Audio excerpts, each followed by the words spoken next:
नमस्कार, मेरा नाम है नरपत। तो आज हम शुरू करने वाले हैं चैप्टर 2, जिसका नाम क्या है? अध्याय 2 का यूरोप में समाजवाद एवं रूसी क्रांति, क्लास 9 का चैप्टर 2। आज हम 27 करने वाले हैं। 27 तो नहीं, पहला टॉपिक पूरा करेंगे आज। और फ्रांस की क्रांति चैप्टर पूरा कर दिया हमने 6 भाग के अंदर। ठीक, आराम से देख लेना। तो शुरू करते हैं। फ्रेंच रिवॉल्यूशन तो ख़त्म हो गया, अब रशियन रिवॉल्यूशन कंप्लीट करते हैं और यूरोप में समाजवाद भी कंप्लीट करते हैं। तो पहले सामाजिक परिवर्तन देखेंगे। रुको पहले, हाँ ठीक, सामाजिक परिवर्तन का युग।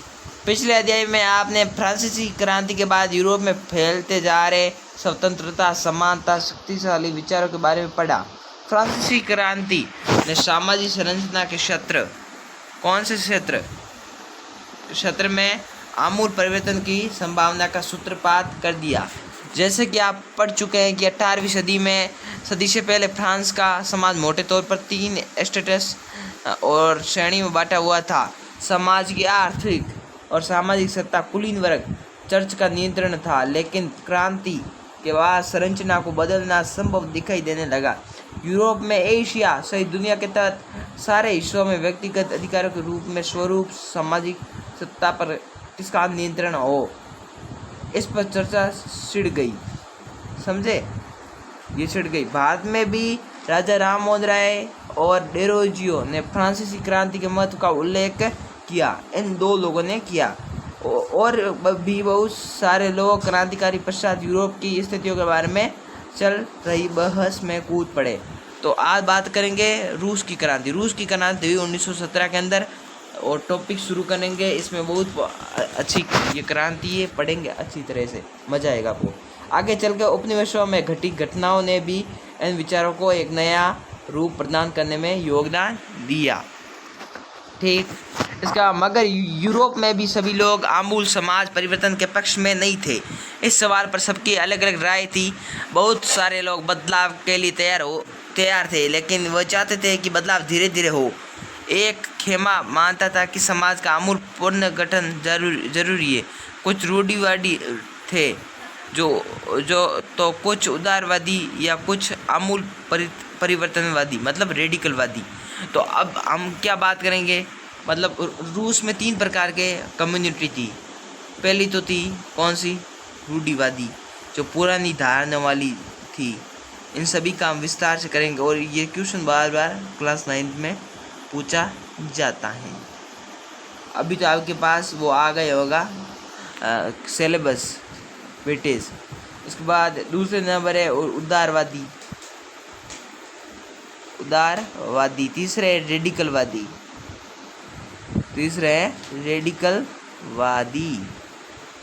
3 प्रमुख है जो आज हम इनके बारे में चर्चा सभी के बारे में करेंगे। होगा तो आज पूरा सिलेबस कंप्लीट करेंगे आपको। ठीक। रेडिकल समाधानों के पक्ष में थे। उस समय के संदर्भ में इन शब्दों का क्या मतलब था? राजनीति की इन धाराओं में क्या क्या फर्क थे? कौन कौन सी बातें थी जो समान थी? या हमें ध्यान रखना चाहिए कि इन शब्दों का अर्थ काल और परिवेश में एक ही नहीं होता। मतलब इन सभी का अंतर उदारवादी अलग होता है, ये सभी अलग अलग होते हैं। ये दे सकते हैं पॉइंट पढ़ेंगे। इस अध्याय में हम 19वीं शताब्दी के कुछ महत्वपूर्ण राजनीतिक परंपराओं का अध्ययन करेंगे और देखेंगे कि उन्होंने परिवर्तन के संदर्भ में क्या असर डाला। इसके बाद हम एक ऐसी ऐतिहासिक घटना पर अपना ध्यान केंद्रित करेंगे जिसमें समाज के रेडिकल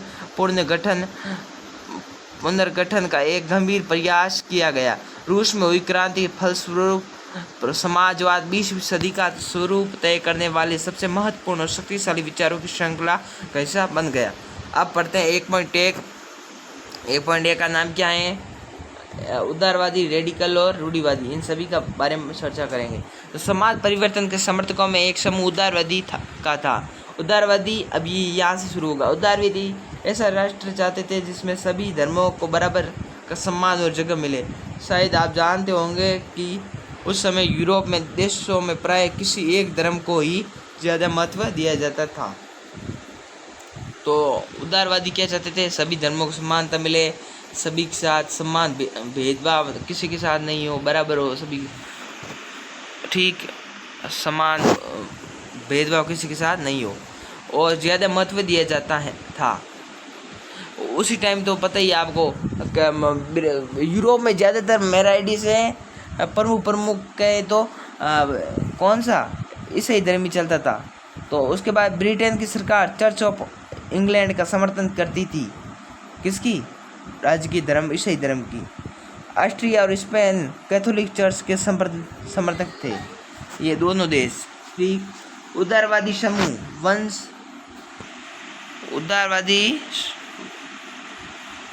समूह वंश आधारित शासकों की अनियंत्रित सत्ता के भी विरोधी थे कि साला क्या है ये कि राजा के बाद राजा का बेटा, ये क्या है कि राजा के बाद राजा के बेटे ही बनेगा। तो ये परेशान हो गए थे कि हमें लोकतंत्र चाहिए। क्या चाहिए? लोकतंत्र चाहिए, डेमोक्रेसी चाहिए। ये कह रहे थे ये गलत हो रहा है भाई साहब इधर। तो आज हम बहुत अच्छा पाठ है पढ़ रहे हैं। वे सरकार के समक्ष व्यक्ति के मात्र के अधिकारों की रक्षा का पक्षधर थे। तो पूछ ले कि रेडिकल पूछ ले, ये तो उदारवादी हम पढ़ रहे हैं। जो उनका कहना था कि सरकार को किसी के अधिकारों का हनन करने या उन्हें छीनने का अधिकार नहीं दिया जाना चाहिए। ये समूह प्रतिनिधित्व पर आधारित एक ऐसी निर्वाचित सरकार के पक्ष में था जो शासकों और अफसरों के प्रभाव से मुक्त और सुप्रशिक्षित न्यायपालिका द्वारा स्थापित किए गए कानूनों के अनुसार शासन कार्य चलाए।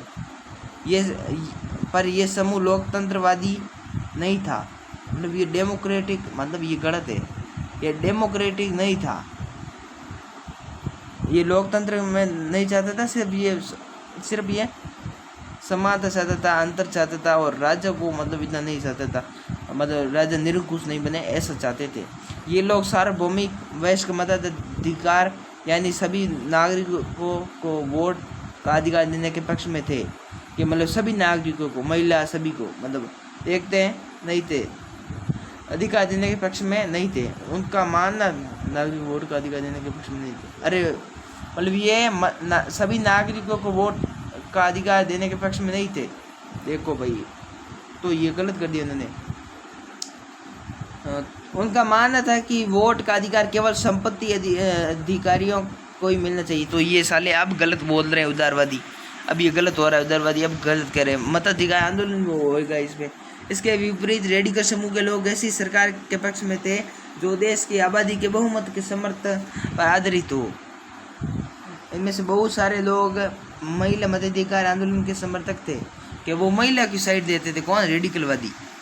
तो उदारवादी हमने जान लिया है, वो परिवर्तन चाहते, मतलब परिवर्तन चाहते थे, पर मतलब ज़्यादा वो आपको पता ही है, राजा को थोड़ा चेंज करना चाहते थे। और ये अभी हमने बात करी है उदारवादी की, अब रेडिकल की कर रहे हैं तो रेडिकल ही करते हैं। उदारवादियों के विपरीत ये लोग बड़े जमींदारी और स्पेन उद्योगपतियों को प्राप्त किसी भी तरह के विशेष अधिकारों के खिलाफ थे। ये कह रहे थे कि भाई ये क्या है, विशेष अधिकार किसी को भी नहीं मिलना चाहिए। क्या विशेष अधिकार कैसा क्या है? कोई तो पहले पादरी को विशेष अधिकार मिलता था, तो ये कह रहे हैं कि ये गलत बात है, विशेष अधिकार किसी को नहीं मिलना चाहिए। ठीक। इसके बाद वे निजी संपत्ति के विरोधी नहीं थे, मतलब कि निजी संपत्ति हो सकती है, ये साइड में थे कि ये निजी संपत्ति आप पक्ष में थे ये। ठीक। इसके बाद लेकिन केवल कुछ लोगों के पास संपत्ति के संग केंद्र का विधि जरूर करते थे। रूढ़िवादी तबका रेडिकल और उदारवादी दोनों के खिलाफ था। कौन सा? रूढ़िवादी रेडिकल का भी खिलाफ था और उदारवादी का भी खिलाफ भी था। कौन? रूढ़िवादी क्योंकि रूढ़िवादी थे पुरानी धारणा वाले लोग थे ये रूढ़िवादी। ठीक। इसके बाद बात करें, रूढ़िवादी भी बदलाव की जरूरत को स्वीकार करने लगे थे। फिर धीमे धीमे फ्रांस की क्रांति, उसके बाद रूढ़िवादी भी बदलाव चाहते थे। पुराने समय में यानी 18वीं शताब्दी में रूढ़िवादी आमतौर पर परिवर्तन के विचारों का विरोध करते थे, लेकिन 19वीं सदी तक आते आते वे भी मानने लगे थे कि कुछ परिवर्तन आवश्यक हो गया है। परंतु वो चाहते थे कि अतीत का सम्मान किया जाए। तो वो चाहते थे कि भाई अतीत का सम्मान किया जाए, मतलब पहले वोट नहीं दिया जाता, तो ये भी चाहते थे कि महिला को वोट नहीं दिया जाए, थोड़ी रूढ़िवादी लोग थे ये, पुरानी धारणा वाले लोग। इसके बाद अतीत को पूरी तरह ठुकराया नहीं जाए, बदलाव की प्रक्रिया धीमी हो। ये चाहते थे कि बदलाव की प्रक्रिया थोड़ी धीमी चले। पहले तो रूढ़ि धारणा सोचते थे, फिर परिवर्तन चाहते थे थोड़ा थोड़ा, पर धीमे धीमे परिवर्तन चाहते थे, फटाफट नहीं। फ्रांसीसी क्रांति की पैदा हुई राजनीतिक उथल पुथल के दौरान सामाजिक परिवर्तन पर केंद्रित इन विविध विचारों के बीच काफ़ी टकराव हुए। 19वीं सदी के क्रांति और राष्ट्रीय कायंत्रण की विभिन्न कोशिशों में इन सभी राजनीतिक धाराओं की सीमाओं और संभावनाओं को स्पष्ट कर दिया। ठीक, इसके बाद 1.2 है कि औद्योगिक समाज और सामाजिक परिवर्तन। ठीक, तो पढ़ते हैं। ये राजनीतिक रुझान एक नए युग का घोतक थे। ये दौर गहन सामाजिक एवं आर्थिक बदलाव का था और आर्थिक काफ़ी विस्तार हो चुका था। औद्योगिक क्रांति संपन्न हो चुकी थी। जब नए शहर बस रहे थे तो नए औद्योगिक क्षेत्र विकसित हो रहे थे। रेलवे काफ़ी विस्तार हो चुका था और औद्योगिक क्रांति संपन्न हो चुकी थी। कैसे हुई जाने। ये राजनीति रुझान एक नए युग को घोतक थे। ये दौर गहन सामाजिक आर्थिक बदलाव का था। ये ऐसा समय था जब नए शहर बस रहे थे और औद्योगिक क्षेत्र विकसित हो रहे थे। रेलवे में काफ़ी विस्तार हो चुका था। इसके बाद हम पढ़े, पहले नए शब्द पढ़ लेते हैं। तो नए शब्द में मताधिकार आंदोलन, मतलब वोट डालने का अधिकार पाने के लिए चले गए आंदोलन क्या कहलाता था? मताधिकार आंदोलन। वोट डालने का अधिकार पाने के लिए, कि हमें भी अधिकार दो वोट देने के लिए। उसके बाद औद्योगिकरण ने औरतों, आदमियों और बच्चों कारखानों में ला दिया। काम के घंटे यानी पाली बहुत ही लंबी होती थी, मजदूरी बहुत कम थी, बेरोजगारी आम समस्या थी। औद्योगिक वस्तुओं की मांग गिरावट आ जाने पर बेरोजगारी और बढ़ जाती थी। इसके बाद शहर तेजी से बसते और फैलते जा रहे थे, इसलिए आवास और साफ सफाई का काम भी मुश्किल होता जा रहा था। उदारवादी और रेडिकल दोनों इन समस्याओं का हल खोजने की कोशिश कर रहे थे। उदारवादी भी सोच रहे थे और रेडिकल भी सोच रहे थे। ठीक, उसके बाद लगभग सभी उद्योग व्यक्तिगत स्वामित्व में थे। बहुत सारे रेडिकल और उदारवादी के पास भी काफ़ी संपत्ति थी और उनके यहाँ बहुत सारे लोग नौकरी करते थे। उन्होंने व्यापार या औद्योगिक व्यवसायों के जरिए धन दौलत इकट्ठा भी की। इसलिए वो चाहते थे कि किस तरह प्रयासों को ज़्यादा से ज़्यादा बढ़ावा दिया जाए। उन्हें लगता था कि अगर मजदूर स्वस्थ हो और नागरिक पढ़े लिखे हो तो इस व्यवस्था का भरपूर लाभ किया जा सकता है। ये लोग जन्मजात मिलने वाले विशेष अधिकारों के विरुद्ध थे। कौन? रेडिकल और उदारवादी। इसके बाद व्यक्तिगत प्रयास।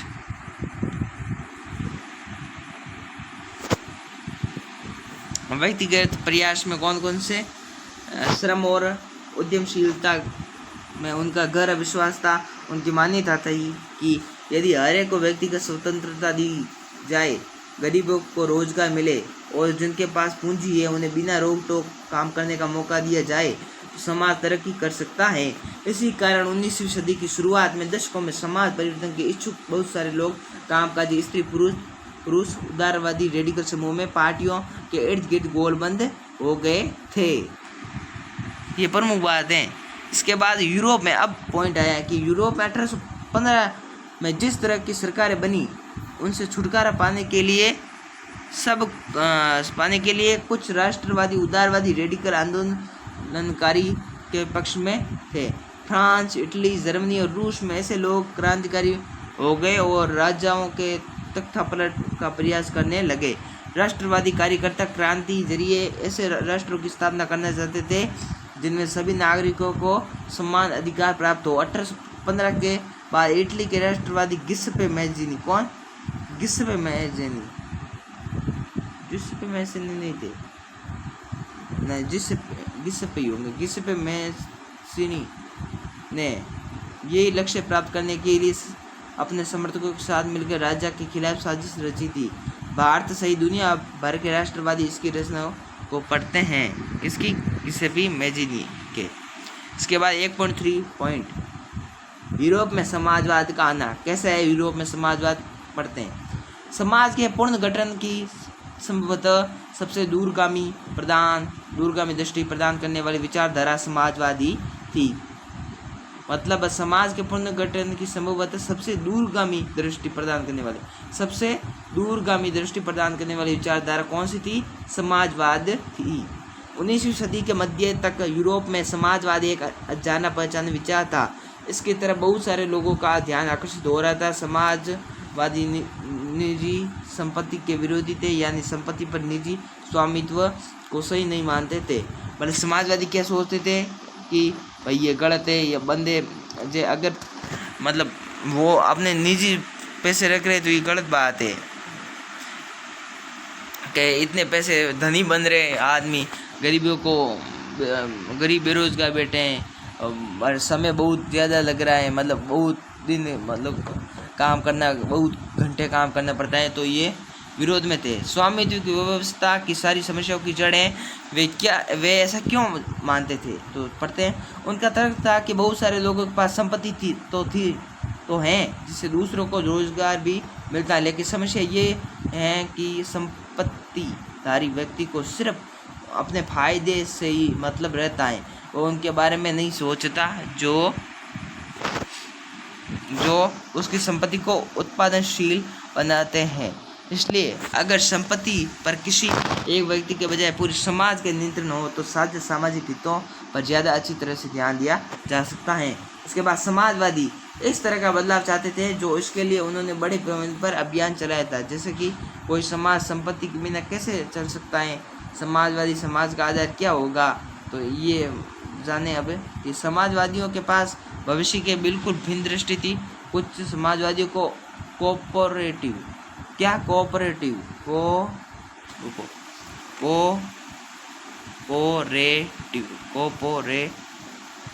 ठीक कोऑपरेटिव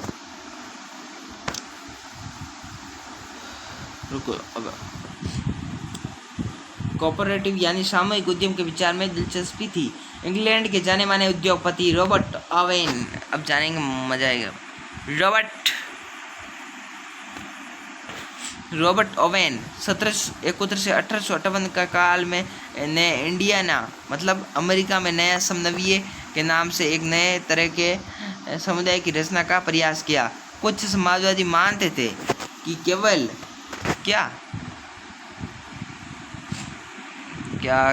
रुको 2 मिनट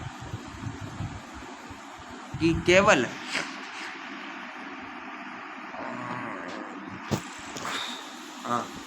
ये चाहते थे कि सरकार अपनी तरफ से सामूहिक खेती को बढ़ावा दे।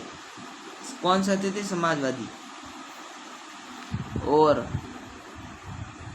ये केवल व्यक्तिगत पहल कदमी से बहुत बड़े सामूहिक खेत नहीं बनाए जा सकते।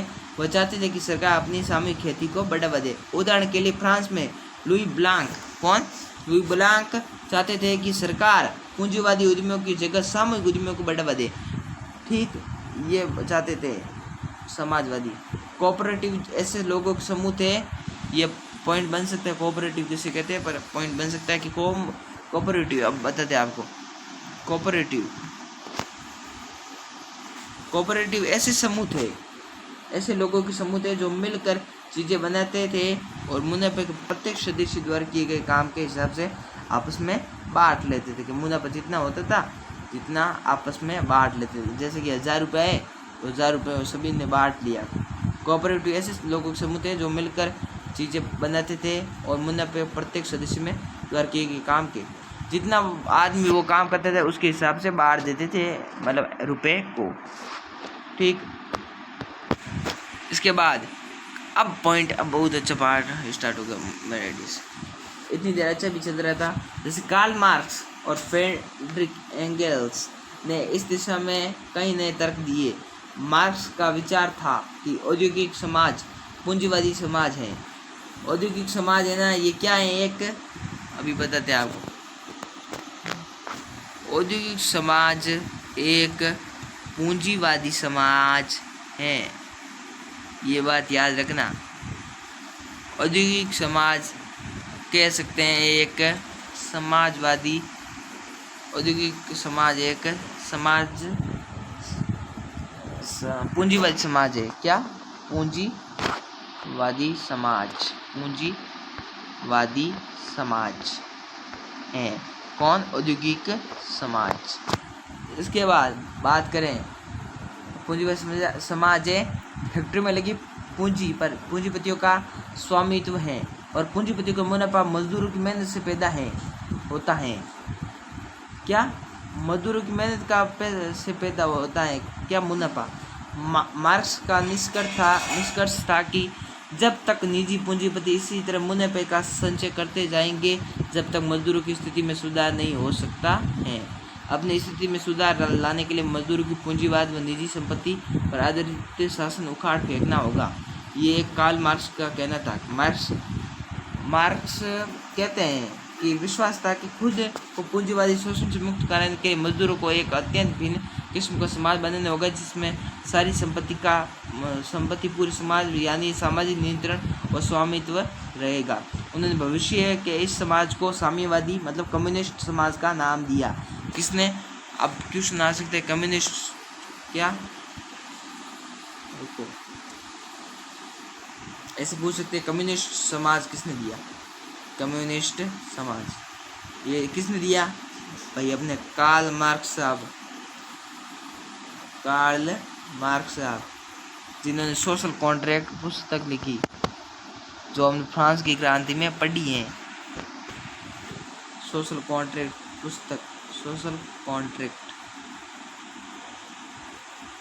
ठीक। इसके बाद स्वामित्व रहेगा। उन्होंने भविष्य के इस समाज को कम्युनिस्ट मतलब साम्यवादी समाज का नाम दिया। मार्क्स को विश्वास था कि पूंजीपतियों के साथ होने वाले संघर्ष में जीत अंततः किसकी होगी? मजदूरों की जीत होगी। और उनकी राय में कम्युनिस्ट समाज की भविष्य का समाज होगा। कम्युनिस्ट समाज भविष्य का समाज होगा। इसके बाद समाजवाद के समर्थन। रुको इसके बाद आगे चलते हैं। चौथा पॉइंट है 1870 के दशक आते आते समाजवादी विचार पूरे यूरोप में फैल चुके थे। अपने प्रयासों में समन्वय लाने के लिए समाजवादियों ने द्वितीय इंटरनेशनल के नाम से अंतर्राष्ट्रीय संस्था भी बना ली थी। किन्होंने? समाजवादियों ने। इसके बाद इंग्लैंड और जर्मनी के मजदूरों ने अपनी जीवन और कार्य स्थितियों में सुधार लाने के लिए संगठन बनाना शुरू कर दिया था। संकट के समय अपने स्वदेशी को मदद पहुंचाने के लिए इन संगठनों ने कोष स्थापित किए और काम के घंटों में काफ़ी तथा मताधिकार के लिए आवाज़ उठाना शुरू कर दिया। अब समझो, जर्मनी में सोशल डेमोक्रेटिक पार्टी मतलब SPD के साथ संगठनों ने काफ़ी गहरे रिश्ते थे और संसदीय चुनावों में वे पार्टी की मदद भी करते थे। 1905 तक ब्रिटेन के समाजवादियों और ट्रेड यूनियन आंदोलनकारियों ने लेबर पार्टी के नाम से अपनी एक पार्टी बना ली थी। फ्रांस में भी सोशलिस्ट पार्टी के नाम से ऐसी एक पार्टी थी। पार्टी का गठन किया गया, लेकिन 1910 तक यूरोप में समाजवादी कहीं भी सरकार बनने में कामयाब नहीं हो पाए। संसदीय राजनीति में उनके प्रतिनिधि बड़ी संख्या में जीतते रहे। उन्होंने कानून बनवाने में भी अहम भूमिका निभाई, मगर सरकारों में रूढ़िवादियों, उदारवादियों और रेडिकलों का ही दबदबा बना रहा उस टाइम। तो पहला टॉपिक खत्म हुआ हमारा। उसके बाद दूसरा टॉपिक है रूसी क्रांति। पढ़ेंगे भाई साहब, सब पढ़ेंगे आज, सब पढ़ना है आज हम पूरा 2 घंटा भी लग सकता है, 2 नहीं ज़्यादा लगेगा, 2 घंटा प्लस, पर आपकी पूरी रूसी क्रांति कंप्लीट कर देंगे आज हम, ये गारंटी है। तो अब आपको दिख रहे होंगे रूसी क्रांति की, ये दिख रहे भाई साहब फोटो में, आपको अभी दिक्कत है आपको फोटो में, पहले ये बंदे, ये भाई साहब दिख रहे हैं ना, ये कौन है? ये हमारे नजार निकोलस द्वितीय, जो कौन थे? जार भाई साहब। और ये जार भाई साहब कौन थे? रूस के रूस के राजा थे जिनका नाम है जार। जार मतलब जार एक पद है। हमारे यहाँ राजा होता है, राजा होते थे पहले, जिसे रूस में जार कहा जाता था। जार मतलब राजा। जार का नाम क्या था? इसका राजा का नाम था निकोलस द्वितीय। निकोलस द्वितीय, द्वितीय याद रखना, निकोलस मत याद रखना, सिर्फ निकोलस द्वितीय। उस समय रूसी क्रांति के समय रूसी का राजा था निकोलस द्वितीय। उसके बाद रूसी क्रांति हम शुरू करते हैं। दूसरा टॉपिक, रूसी क्रांति। यूरोप में सबसे पिछड़े औद्योगिक देशों में से एक रूस में एक समीकरण उलट गया। 1917 की अक्टूबर क्रांति के जरिए रूस की सत्ता पर समाजवादी ने कब्जा कर लिया। फरवरी 1917 में राजशाही का पतन हो गया। कब हुआ? 1917 में। अक्टूबर की घटनाओं को ही अक्टूबर क्रांति कहा जाता है। जब अक्टूबर में जो घटना हुई 1917 में, उसको अक्टूबर क्रांति कहा गया। ऐसे ही है। ऐसा कैसे हुआ? क्रांति के समय रूस के सामाजिक और राजनीतिक हालात कैसे थे? इन सवालों के जवाब ढूंढने के लिए आइए क्रांति से कुछ साल पहले की स्थितियों को नजर डालें कि क्रांति क्यों हुई। तो रूसी साम्राज्य 19 शब्द में, अब बताएंगे आपको। ठीक है। 1917 में रूस और उसके पूरे साम्राज्य जार निकोलस द्वितीय का शासन था। मास्को के आसपास, मास्को किसकी कैपिटल है? रूस की। मास्को के आसपास पड़ने वाले भूल क्षेत्र के अलावा आज का Finland, Latvia, Lithuania, Estonia, Poland, Ukraine, Belarus, ऐसे कहे तो 45 देश समथिंग, नहीं 45 तो नहीं, 13 देश समथिंग थे जो फिर रूस का विखंडन हो गया। इसलिए रूस को ऐसे कहे तो सोवियत संघ भी कहते थे पहले, USSR। ठीक। इसके बाद Latvia, Lithuania, Estonia, Poland, Ukraine, Belarus को ऐसे रूसी साम्राज्य के अंग थे। ये साम्राज्य प्रशांत सागर महासागर से फैला हुआ था और आज के मध्य एशियाई राज्यों के साथ जॉर्जिया, आर्मेनिया, अजरबैजान भी साम्राज्य के अंतर्गत आते थे। रूस में ग्रीक ऑर्थोडॉक्स चर्च से उपजी शाखा रूसी ऑर्थोडॉक्स क्रिश्चियनिटी को मानने वाले बहुमत में थे, लेकिन इस साम्राज्य में रहने वाले में कैथोलिक, प्रोटेस्टेंट, मुस्लिम और बौद्ध भी शामिल थे। अब देखो ये पूरा नक्शा ही है। 1917 में 1917 में मानसिक रूसी साम्राज्य में पहले महायुद्ध में शामिल यूरोपीय देशों में दर्शाया गया। देख सकते हैं ये प्रमुख देश दिख रहे होंगे आपको। रूस तो रुक 2 मिनट।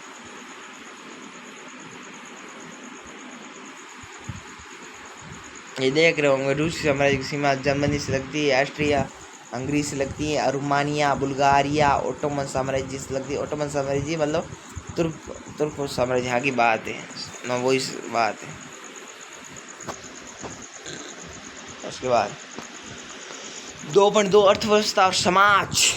20वीं सदी की शुरुआत में रूस की आबादी का एक बहुत बड़ा हिस्सा खेतीबाड़ी से जुड़ा हुआ था। रूसी साम्राज्य की लगभग 85% जनता आजीविका के लिए खेती पर ही निर्भर थी। यूरोप के किसी भी देश में खेती पर आश्रित जनता का प्रतिशत इतना नहीं था। उदाहरण के तौर पर फ्रांस और जर्मनी की खेती पर निर्भर लोग आबादी 40 से 50% से ज़्यादा नहीं थी। रूसी साम्राज्य के किसान अपनी ज़रूरतों के साथ साथ बाजार के लिए भी पैदावार करते थे। समझे? अपने खाने के लिए सिर्फ खेती नहीं करते थे, बेचने के लिए भी करते थे। रूस अनाज का एक बड़ा निर्यातक था, मतलब एक बहुत बड़ा अनाज बेचने वाला देश था। कौन? रशिया। उद्योग बहुत कम थे। सेंट पीटर्सबर्ग और मास्को प्रमुख औद्योगिक इलाके थे। ये 2 प्रमुख शहर थे जो उद्योग वहाँ पर ही चलते थे। हालांकि ज़्यादातर उत्पादन कारीगर ही करते थे, लेकिन कारीगरों की वर्कशॉपों के साथ साथ बड़े कल कारखाने भी मौजूद थे। बहुत सारे कारखाने 1890 के दशक में चालू हुए, ये आपको पता है। कारखाने कब स्टार्ट हुए रशिया में? 1890 के दशक में। डेट याद रखना, ये अंडरलाइन कर देना। कारखाने 1890 के दशक में चालू हुए थे। जब रूस के रेल नेटवर्क को फैलाया जा रहा था, उसी समय रूसी उद्योगों में विदेशी निवेश भी तेजी से बढ़ा था। इन कारकों के चलते कुछ ही सालों में रूस के कोयले उत्पादन में 2 गुना, स्टील उत्पादन में 4 गुना वृद्धि हुई थी। सन 1900 तक कुछ इलाकों में कारीगरों, कारखानों, मजदूरों की संख्या लगभग बराबर हो चुकी थी। ज़्यादातर कारखाने उद्योगपतियों की निजी संपत्ति थे। मजदूरों को न्यूनतम वेतन मिलता रहे और काम की पाली की घंटे निश्चित हो। इस बात का ध्यान रखने के लिए सरकारी विभाग बड़ी फैक्ट्री में नजर रखते थे, लेकिन फैक्ट्री इंस्पेक्टर भी नियमों के उल्लंघन को रोक पाने के नाकामयाब थे। कारीगरों की इकाइयों और वर्कशॉपों में काम की पाली प्राय 15 घंटे बेचारे मजदूर काम करते थे, खींच जाती थी। और इतनी काम कर रहे थे 24 घंटे 15 घंटे। फिर जबकि कारखानों में मजदूर आमतौर पर 10-12 घंटे, वर्कशॉपों पर 15 घंटे और कारखानों में 10 से 12 घंटे पालियों में काम करते थे। मजदूरों के रहने के लिए कमरों से लेकर डॉर्मिटरी तक तरह तरह की व्यवस्था मौजूद थी। दे सकते सामाजिक स्तर पर मजदूर बटे हुए थे। कुछ मजदूर अपने मूल गांवों के साथ अभी भी गहरे संबंध बनाए हुए थे। बहुत सारे मजदूर स्थायी रूप से शहरों में ही बस चुके थे। उनके बीच योग्यता और दक्षता के स्तर पर भी काफ़ी फर्क था। सेंट पीटर्सबर्ग के एक धातु मजदूर ने क्या कहा, ये ध्यान रखना, धातु कर्मी मजदूरों को खुद साहब मानते थे। धातु कर्मी खुद, उनके काम में ज़्यादा प्रशिक्षण और निपुणता की जरूरत जो रहती थी। 1900 की फैक्ट्री में मजदूरों में औरतों की संख्या बताएंगे। औरतों की संख्या, फैक्ट्री मजदूरों में औरतों की संख्या 1900 में कितनी थी? 31% थी। लेकिन उन्हें पुरुष मजदूरों के मुकाबले कम वेतन मिलता था। भेदभाव ये, उसको मर्दों की तनख्वाह के मुकाबले आधे से 3/4 तक मजदूरों के बीच मौजूद फासला उनके पहनावे और व्यवहार में भी साफ दिखाई देता था। यद्यपि कुछ मजदूरों ने बेरोजगारी, आर्थिक संकट के समय एक दूसरे की मदद करने के लिए संगठन बना लिए थे, लेकिन ऐसे संगठन बहुत कम थे। इसके बाद इन विभेदन में के बावजूद जब किसी को नौकरी से निकाल दिया जाता था तो क्या होता, सुने। उन्हें मालिकों से कोई शिकायत होती थी तो मजदूर एकजुट होकर हड़ताल भी करते थे। 1896 से 1897 के बीच में कपड़ा उद्योग में, 1902 में धातु उद्योग में ऐसी हड़तालें काफ़ी संख्या में आयोजित की गई। एक तो धातु उद्योग में, एक कपड़ा उद्योग में हड़तालें हुई थी। देहात की ज़्यादातर ज़मीन पर किसान खेती करते थे, ये आपको पता है। रूस में तो ये करते थे खेती, लेकिन विशाल संपत्तियों पर सामंतों मतलब ये लॉर्ड ऐसे कह सकते हैं, राजशाही और ऑर्थोडॉक्स चर्च का कब्जा था। मजदूरों की तरह किसान भी बटे हुए थे। किसान बहुत धार्मिक स्वभाव के थे। इक्का दुक्का अपवादों को छोड़ दिया जाए तो वे सामंतों और नवाबों का बिल्कुल ही सम्मान नहीं करते थे। इक्का दुक्का को छोड़कर नवाबों और सामंतों को जो सत्ता और हैसियत मिली हुई थी वह लोकप्रियता की वजह से ही नहीं, बल्कि जार के प्रति उनकी निष्ठा और सेवा के बदले में मिली हुई थी। यहाँ की स्थिति फ्रांस जैसी नहीं थी। मिसाइल के तौर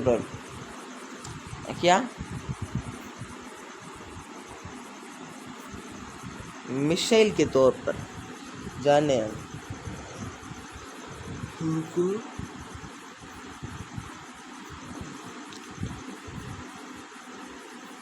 मिसाल के तौर पर फ्रांसीसी क्रांति के दौरान ब्रिटेन के किसान न केवल नवाबों का सम्मान करते थे, बल्कि उन्होंने नवाबों को बचाने के लिए बाकायदा लड़ाई भी लड़ी। इसके विपरीत रूस के किसान चाहते थे कि नवाबों की जमीन छीन के किसानों के बीच बांट दी जाए। ये चाहते थे किसान बहुधा वर्ष लगान भी नहीं चुकाते थे। कई जगह तो जमींदारों की हत्या भी कर दी जा चुकी थी। 1902 की दक्षिणी रूस में ऐसी घटनाएं बड़े पैमाने पर घटी। कब? 1902 में। 1905 में तो पूरे रूस में ऐसी घटनाएं घटने लगी। रूसी किसान यूरोप में बाकी किसानों के मुकाबले एक और लिहाज से भिन्न थे। यहाँ के किसान समय समय पर सारी ज़मीन को अपने कम्यून मतलब मीर को सौंप देते थे। फिर कम्यून ही प्रत्येक परिवार की ज़रूरत के हिसाब से किसानों को ज़मीन बांटता था। पर फिर कम्यून साला हो गया अलग तरह का। पहले किसान बेचारे कम्यून को देते थे कि ले भाई कम्यून मतलब मीर ये ले या हमें किसी की भी ज़रूरत हो उसको दे दे, मतलब सबको बराबर ज़मीन देना, ठीक इस प्रकार। तो फिर कम्यून ताकतवर हुआ। अब जानेंगे कैसे हुआ। पहले 2.3 और टॉपिक पढ़ लेते हैं। 2.3 रूस में समाजवाद। 1917 से पहले रूस में सभी राजनीतिक पार्टियां गैर कानूनी थी। आपको पता है 1917 से पहले, क्योंकि जार का शासन था। मार्क्स के विचारों को मानने वाले समाजवादी ने 1851 में Russian social democratic workers party, रूसी सामाजिक लोकतांत्रिक श्रमिक पार्टी का गठन किया था। सरकारी आतंक के कारण इस पार्टी को गैरकानूनी संगठन के रूप में काम करना पड़ता था, मतलब छुप के काम इस पार्टी को करना पड़ता था। इस पार्टी का एक अखबार निकलता था, उसने मजदूरों को संगठित किया था और हड़ताल आदि कार्यक्रम आयोजित किए थे। कुछ रूसी समाजवादियों को लगता था कि रूसी किसान जिस तरह समय समय पर जमीन बांटते थे उससे पता चलता है कि वह स्वाभाविक रूप से समाजवादी भावना वाले लोग हैं। इसी आधार पर उनका मानना था कि रूस में मजदूर नहीं केवल बल्कि किसानी क्रांति की मुख्य शक्ति बनेंगे। वे क्रांति का नेतृत्व करेंगे और रूस बाकी देशों के मुकाबले ज़्यादा समाजवादी देश बन जाएगा। कौन? रूस क्रांति के नेतृत्व करेंगे, ठीक देश बन जाएगा। 19वीं सदी के आखिर में रूस के ग्रामीण इलाकों में समाजवादी बहुत सक्रिय थे। सन 1900 में उन्होंने सोशलिस्ट रेवोल्यूशनरी पार्टी मतलब समाजवादी क्रांतिकारी पार्टी का गठन कर लिया। इस पार्टी ने किसानों के अधिकारों के लिए संघर्ष किया, मांग की सामंतों के कब्जे वाली जमीन फौरन किसानों को सौंपी जाए। किसानों के सवाल पर सामाजिक लोकतंत्रवादी सोशल डेमोक्रेट खेमा समाजवादी क्रांतिकारियों से सहमत नहीं था। लेनिन अब आया है। लेनिन को अब हम जानेंगे कि लेनिन का मानना था कि किसानों में एकजुटता नहीं है, वे बटे हुए हैं। कुछ किसान गरीब थे तो कुछ अमीर, कुछ मजदूरी करते थे तो कुछ पूंजीपति थे जो नौकरों से खेती करवाते थे। इन आपसी विभेदों के चलते सभी समाजवादी आंदोलन का एक हिस्सा नहीं हो सकते थे। सांगठनिक रणनीति के सवाल पर पार्टी में गहरे मतभेद थे। व्लादिमीर लेनिन मतलब बोल्शेविक खेमे के मुखिया, बोल्शेविक पार्टी फिर उदय हुआ इसका। लेनिन मेन हेड थे, मुखिया थे। सोचते थे कि जार का मतलब क्या था? राजा शासित रूस जैसे दमनकारी समाज में पार्टी अत्यंत अनुशासित होनी चाहिए। अपने सदस्यों की संख्या व स्तर पर उसका पूरा नियंत्रण होना चाहिए।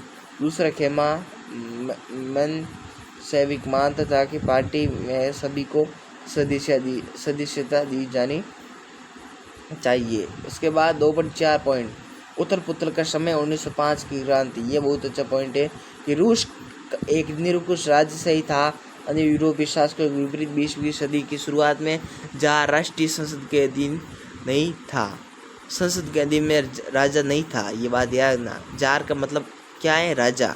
उदारवादियों ने इस स्थिति को खत्म करने के लिए बड़े पैमाने पर मुहिम चलाई थी। आपको पता है 1905 की क्रांति के दौरान उन्होंने संविधान की रचना के लिए सोशल डेमोक्रेटिक और समाजवादी क्रांति को साथ लेकर किसान और मजदूर के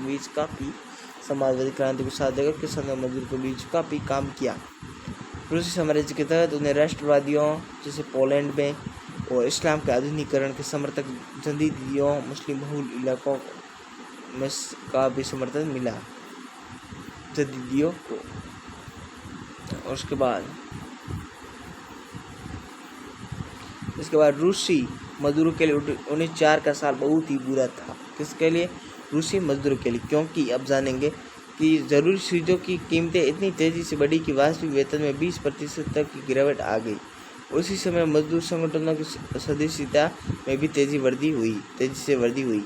कैसे कि 20% मतलब तक की गिरावट कैसे आई कि मतलब जैसे कि हम 1000 रुपये कमाते थे तो पहले एक शक्कर पहले 20 रुपये किलो मिलती थी, तो वो शक्कर 40 रुपये में मिलने लग गई, 40 से 60 रुपये में।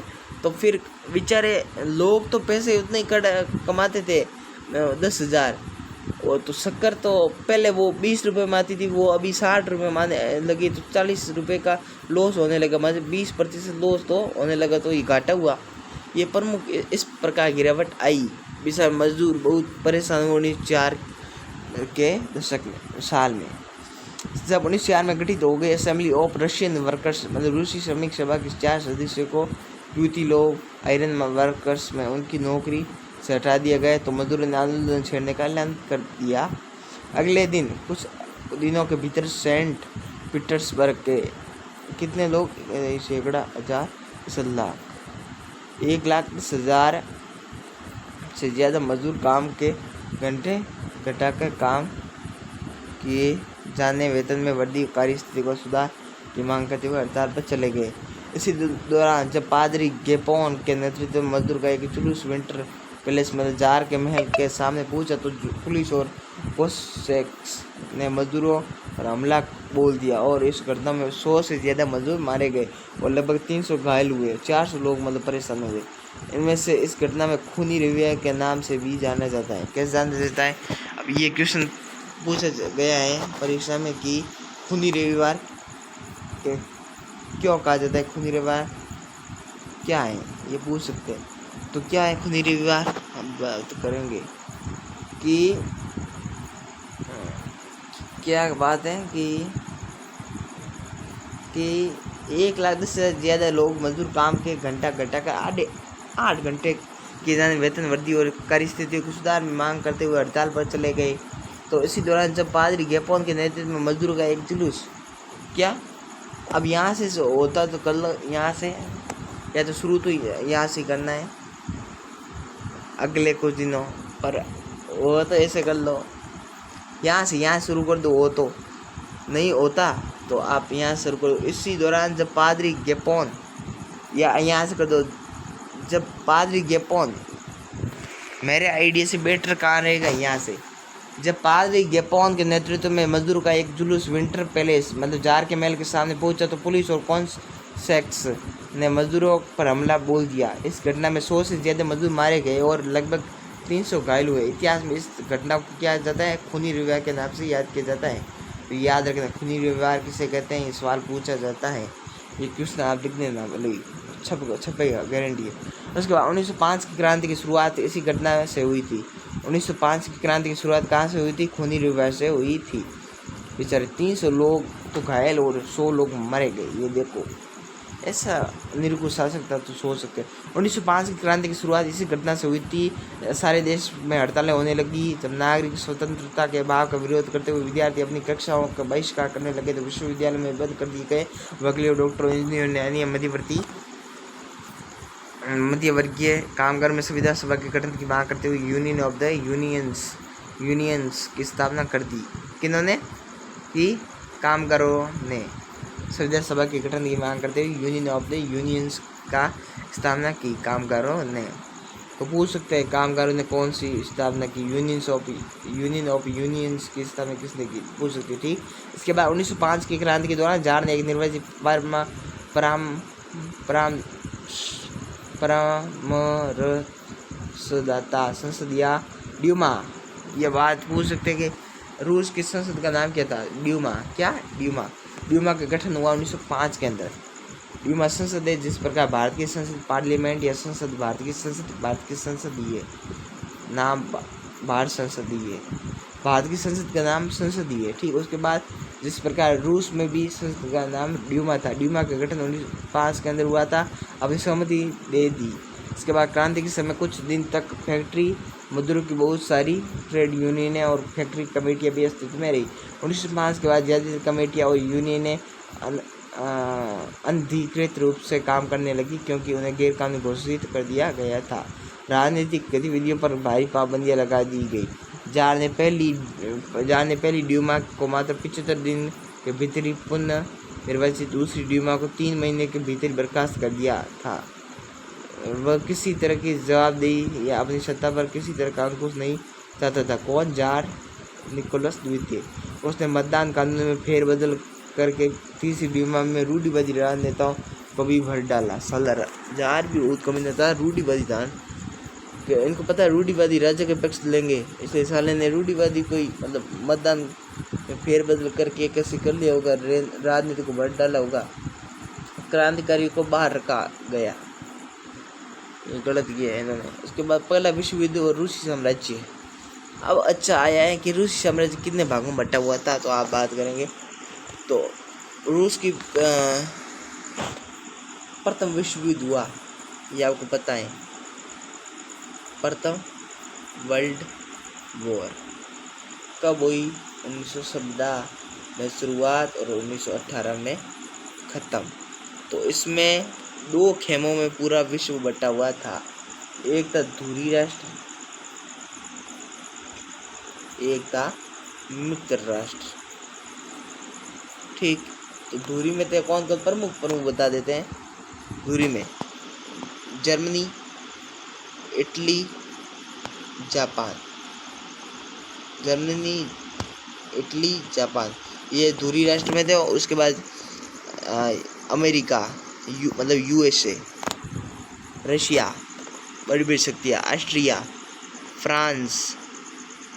फ्रांस, ब्रिटेन, ऐसे बड़े बड़े देश किस खेमे में थे? मित्र राष्ट्र में।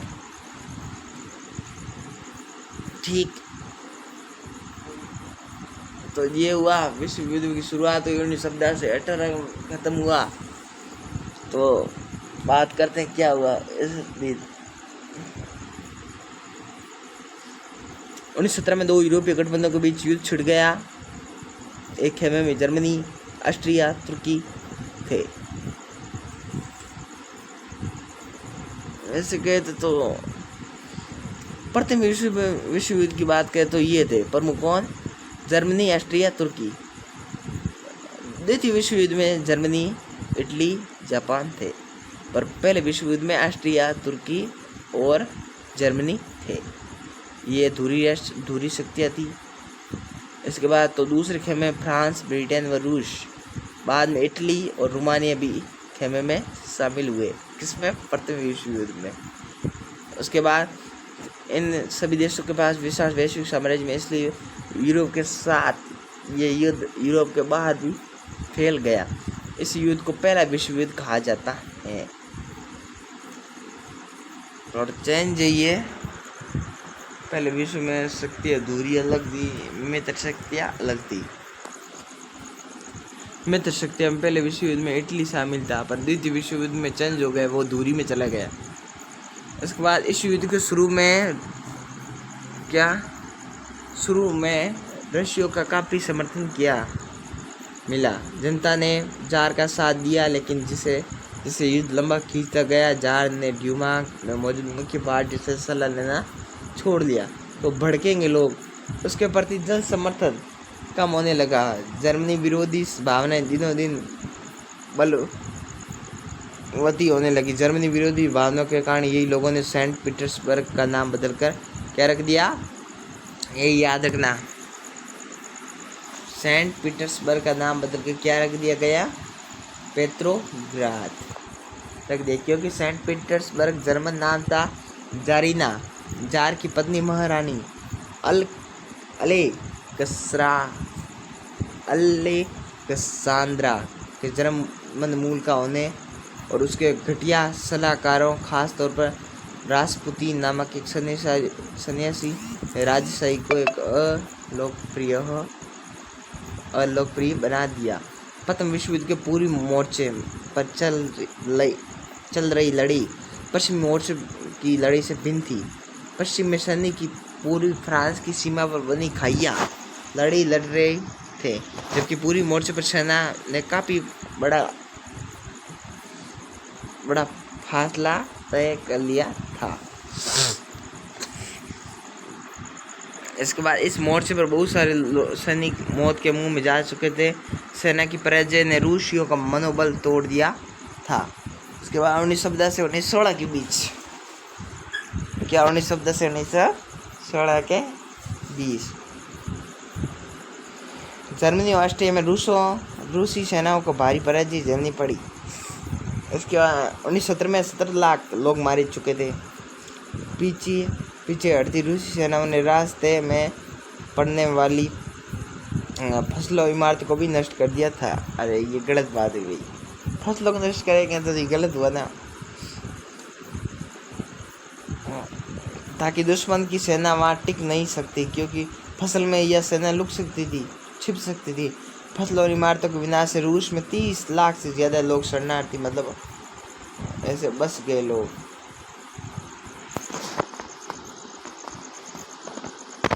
गलत हुआ हो गए। इन हालात ने सरकार और जार दोनों के अलोकप्रिय बना दिया। लोगों ने सोचा ये जार भी ऐसा और सरकार भी ऐसी है।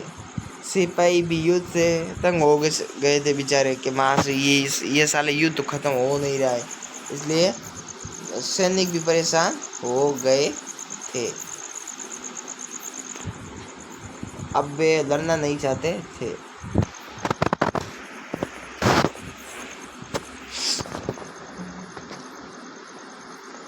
अब देख सकते हैं पहले विश्व युद्ध के दौरान रूसी सिपाही शाही रूसी सेना को रूसी स्टीमर रोलर कहा जाता था। शाही रूसी सेना को क्या कहा जाता था? रूसी स्टीम रोलर कहा जाता। ये दुनिया की सबसे बड़ी सशस्त्र सेना थी। जब इस सेना ने अपनी निष्ठा बदलकर क्रांतिकारी को समर्थन देना शुरू कर दिया, जार की सत्ता भी ढह गई थी, क्योंकि सेना जब विरोध में आ गई तो सब कुछ हो जाएगा, ये आपको पता है।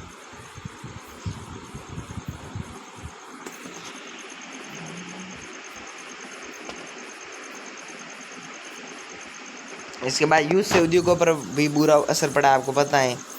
रूस के अपने उद्योग तो वैसे भी बहुत कम थे, अब तो बाहर से मिलने वाली आपूर्ति भी बंद हो गई, क्योंकि बाल्टिक समुद्र में जिसे रास्ते में से विदेशी औद्योगिक सामान आते थे उस पर जर्मनी का कब्जा हो चुका था। यूरोप के बाकी देशों के मुकाबले रूस के औद्योगिक उपकरण ज़्यादा तेज़ी से बेकार होने लगे। 1916 के रेलवे लाइनें टूटने लगी। अच्छी सेहत वाली मर्दों को युद्ध में झोंक दिया गया। अच्छे जवान लोगों थे उसको तो युद्ध में झोंक दिया गया 1916 में। तो अब बूढ़े लोग क्या कर पाएंगे? देश भर में मजदूरों की कमी पड़ने लगी। ज़रूरी सामान बनने वाली छोटी मोटी वर्कशॉप ठप होने लगी। ज़्यादातर अनाथ सैनिकों का पेट भरने के लिए मोर्चे पर भेजा जाने लगा। शहर में रहने वालों के लिए रोटी और आटे की किल्लत पैदा हो गई और 1916 की सर्दियों में रोटी की दुकान पर अक्सर दंगे होने लगते थे, क्योंकि महंगाई बढ़ गई थी। इसके बाद तीसरा टॉपिक है हमारा पेट्रोग्राद में फरवरी क्रांति, मतलब सेंट पीटर्सबर्ग में कौन सी क्रांति? फरवरी क्रांति। फरवरी में हुई होगी 1917 में क्रांति। तो इसका जानेंगे। पहले ये नए शब्द पढ़ लेते हैं कि नए शब्द आ सकते हैं, ध्यान रखना ही थोड़ा। जैसे कि तालाबंदी किसे कहते हैं? फैक्ट्री को स्थायी रूप से बंद करने के लिए मालिकों द्वारा मुख्य फाटक पर ताला डाल देना, तालाबंदी कहते हैं। मुख्य फैक्ट्री पर ताला डाल देना। सन 1917 की सर्दियों में राजधानी पेट्रोग्राद की हालत बहुत खराब थी। ऐसा लगता था मानो जनता के मौजूद भिन्नता को ध्यान रखकर ही शहर की बनावट तय की गई है। मजदूर की क्वार्टर और कारखाने नेवा नदी के दाएं तट पर थे। किसकी? नेवा नदी पर तट पर। बाएं किनारे पर फैशनेबल इलाके, विंटर पैलेस, सरकारी इमारतें थी।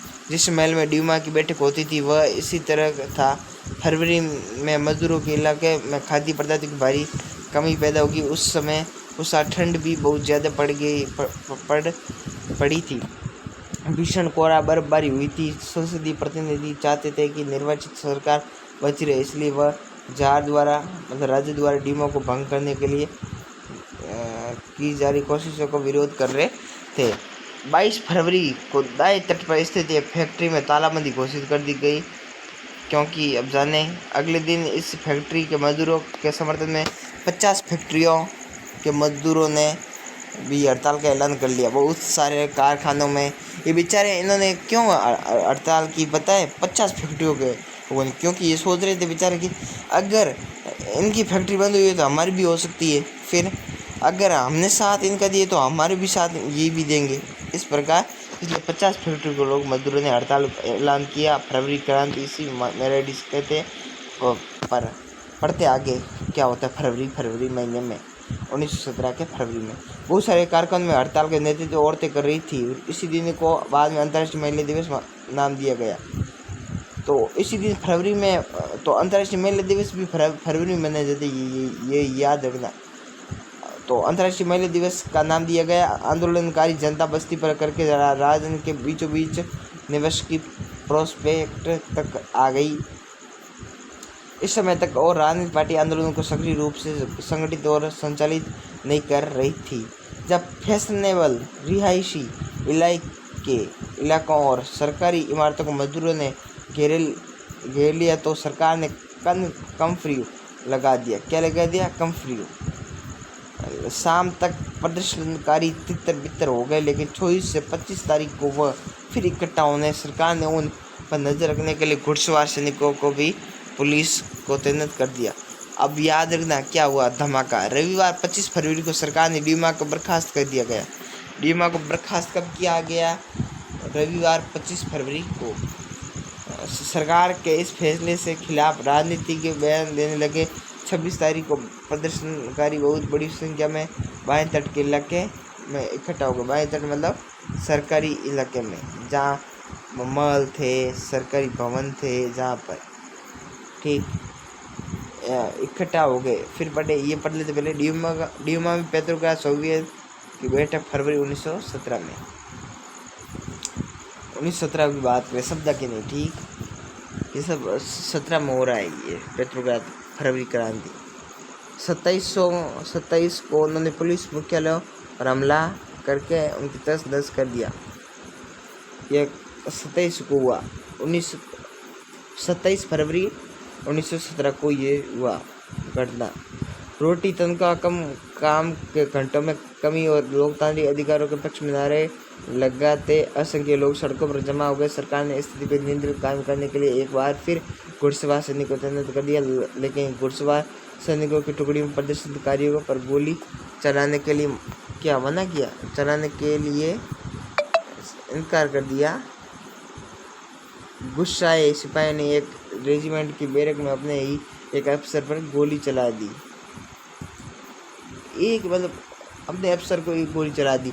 3 दूसरी रेजिमेंटी ने भी बगावत कर दी और हड़ताली मजदूरों के साथ आ मिले, क्योंकि मतलब सैनिक खुद भी परेशान हो गए थे सरकार से, इसलिए सैनिक भी लोगों के पक्ष मानने लगे। 3 दूसरी रेजिमेंटी ने भी बगावत कर दी, हड़ताली मजदूरों ने के साथ आ मिले।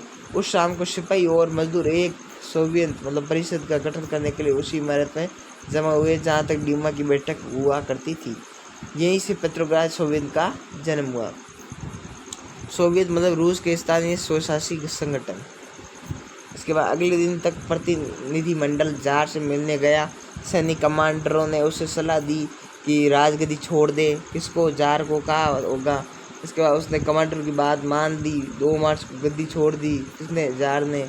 सोवियत और ड्यूमा के नेताओं ने देश का शासन चलाने के लिए एक अंतरिम सरकार बना ली।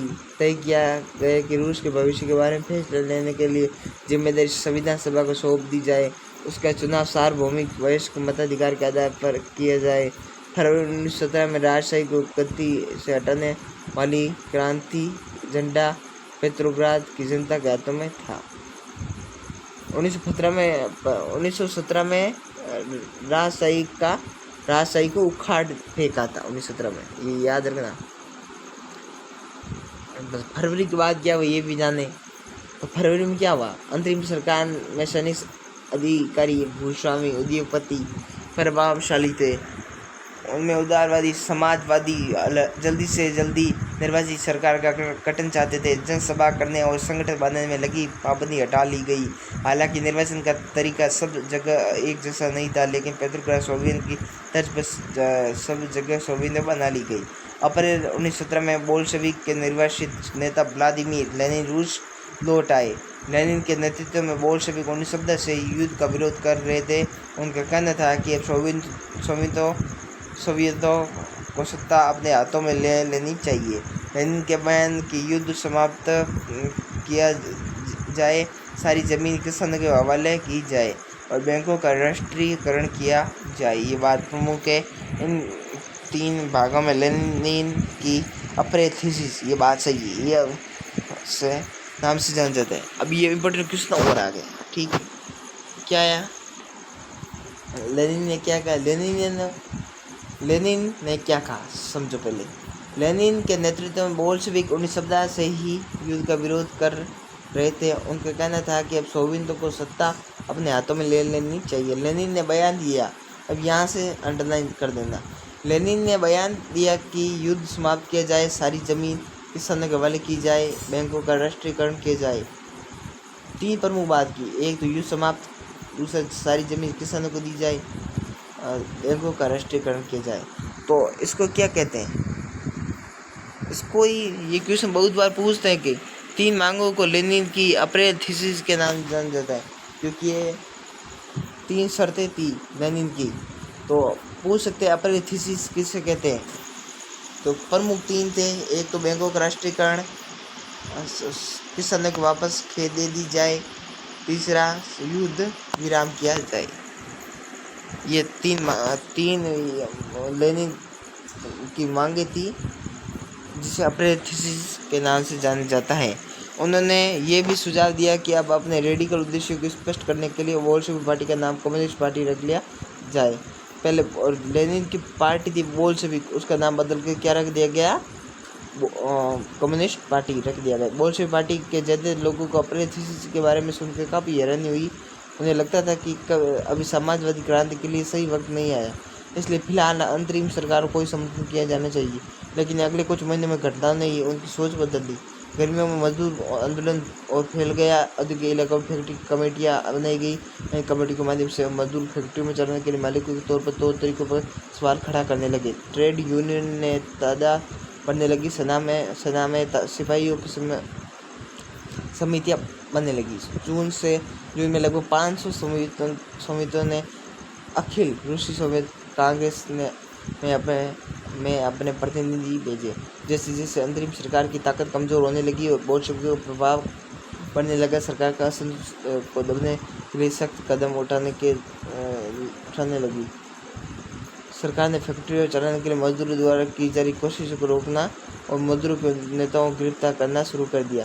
जुलाई 1917 में बोल्शेविकों द्वारा आयोजित किए गए विशाल प्रदर्शन में भारी दमन किया गया। बहुत सारे लोग बोल्शेविक नेताओं को छिपना या भागना पड़ा। गाँवों में किसान और उनके समाजवादी क्रांतिकारी नेता भूमि पुनर्वितरण के लिए दबाव डालने लगे थे। इस काम के भूमि समितियाँ बना दी गई थी। सामाजिक क्रांतिकारियों ने से प्रेरणा प्रोत्साहन लेते हुए जुलाई से सितंबर के बीच किसानों ने बहुत सारी जमीन पर कब्जा कर लिया था। फिर 2 अक्टूबर 1917 की क्रांति, ये भी प्रमुख क्रांतियाँ 1917, फरवरी की क्रांति, अक्टूबर की क्रांति, ये प्रमुख क्रांतियाँ याद रखनी है। खूनी रविवार, अप्रैल थीसिस, रेडिकलवादी, उदारवादी और रूढ़िवादी किसे कहते हैं, ये प्रमुख इम्पोर्टेंट सवाल है। इसका जैसे अंतरिम सरकार और बोल्शेविक के बीच टकराव बढ़ता रहा। लेनिन को अंतरिम सरकार द्वारा तानाशाही थोपने का आशंका दिखाई देने लगी। सितंबर में उन्होंने सरकार के खिलाफ विद्रोह के बारे में चर्चा शुरू कर दी। सेना और फैक्ट्री सुविधा में मौजूद बोल्शेविकों को इकट्ठा किया गया। 16 अक्टूबर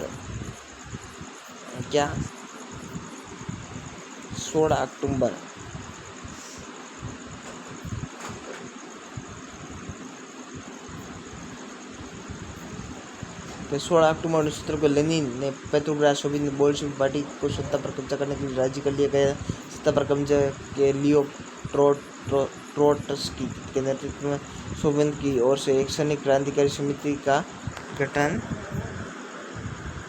किया गया।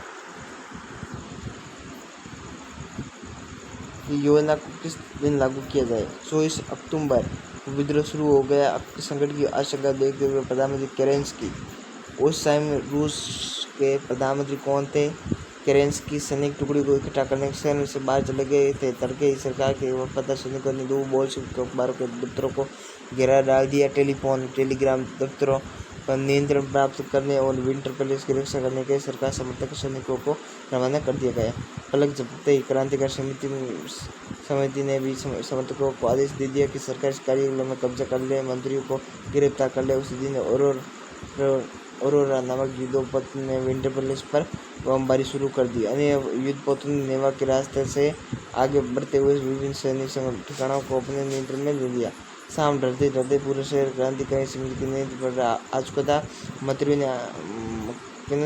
ने आत्मसमर्पण कर दिया। पेट्रोग्राद में अखिल रूसी संशोधित कांग्रेस की बैठक हुई, जिसमें बहुमत ने बोल्शेविक की कार्रवाई का समर्थन किया। अन्य शहरों में भी बगावत होने लगी। दोनों तरफ जमकर गोलीबारी हुई, खास तौर मास्को में। लेकिन दिसंबर तक मास्को पेट्रोग्राद इलाके में बोल्शेविक का नेतृत्व स्थापित हो चुका था। इनका बोल्शेविकों का अब ये प्रमुख तिथियां हैं, प्रमुख डेट्स हैं जो आपको याद होनी चाहिए।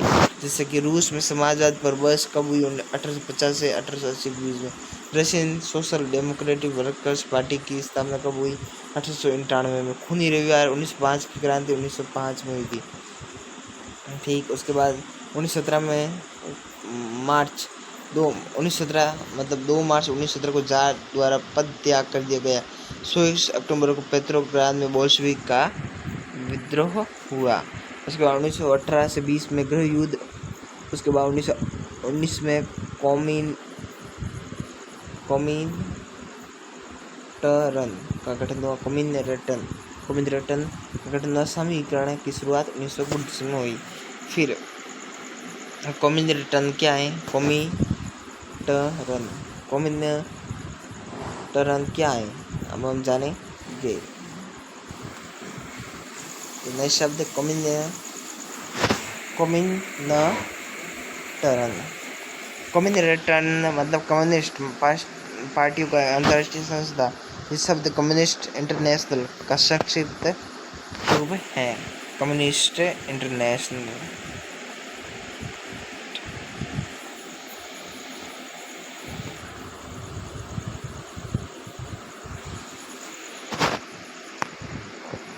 अगला पॉइंट है अक्टूबर के बाद क्या बदला। बोल्शेविक निजी संपत्ति की व्यवस्था पूरी तरह खिलाफ थे। ज्यादातर उद्योगों में बैंकों का नवंबर 1917 में राष्ट्रीयकरण किया गया था। 1917 में नवंबर में। और उनका स्वामित्व प्रबंध सरकार के नियंत्रण में आ चुका था। जमीन को सामाजिक संपत्ति घोषित कर दिया गया। इसके संदर्भ को सामंतों की जमीनों पर कब्जा करने की खुली छूट दे दी गई। इसके बाद फिर बोल्शेविक ने मकान मालिकों के लिए पर्याप्त हिस्सा छोड़कर उनके बड़े मकानों में छोटे छोटे हिस्से कर दिए, ताकि बेघर जरूरतमंद लोगों को भी रहने की जगह दी जा सके। इसके बाद उन्होंने क्या किया? उन्होंने अभिजातीय वर्ग मतलब अभिजात वर्ग द्वारा पुरानी पदवियों के इस्तेमाल कर रोक लगा दी। परिवर्तन को स्पष्ट रूप से सामने लाने के लिए सेना और सरकारी अफसरों को वर्दियाँ बदल दी गई। इसके लिए 1918 में एक परिधान प्रतियोगिता आयोजित की गई, जिसमें सोवियत टोपी। उसके बाद बुद्योनोवका इसका नाम था टोपी का। इसका चुनाव किया गया।